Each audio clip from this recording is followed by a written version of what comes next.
So the G7 summit in Hiroshima was pretty intense, right? I mean, they announced that they're going to tighten those sanctions against Russia like a dad tightening a bike chain. It's as if they think Russia is the pesky neighbor's kid who keeps trespassing into their yard. But let's be real, these sanctions have been as effective as a rain dance during a drought. The West was hoping for a quick victory, a knockout blow to the Russian economy, but that didn't really happen.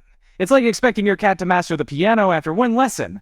Yet, they still think you see, they hope sanctions will bring about a change of heart in the Kremlin, but if they've learned anything from history, it's sanctions usually don't work that fast. They're like a grandma using a computer for the first time. It takes a while. And here's the kicker, guys. The West is also feeling the impact of those sanctions. That's right, we're all in the same sinking boat, and it's not even a luxury yacht like the oligarchs have. Their economies are like an innocent bystander getting hit with the rising food prices and falling living standards.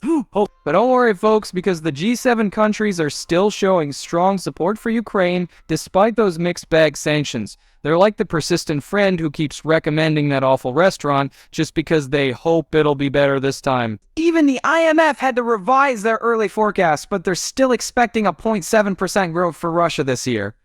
Definitely provides better craft in 1920 point.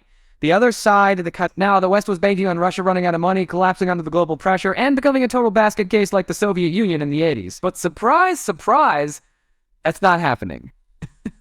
And let's remember, Russia has a great education system. Well, yeah, it might not be smooth sailing for Russia, but the new sanctions and G7's pledge to back Ukraine only show they're putting up quite the fight.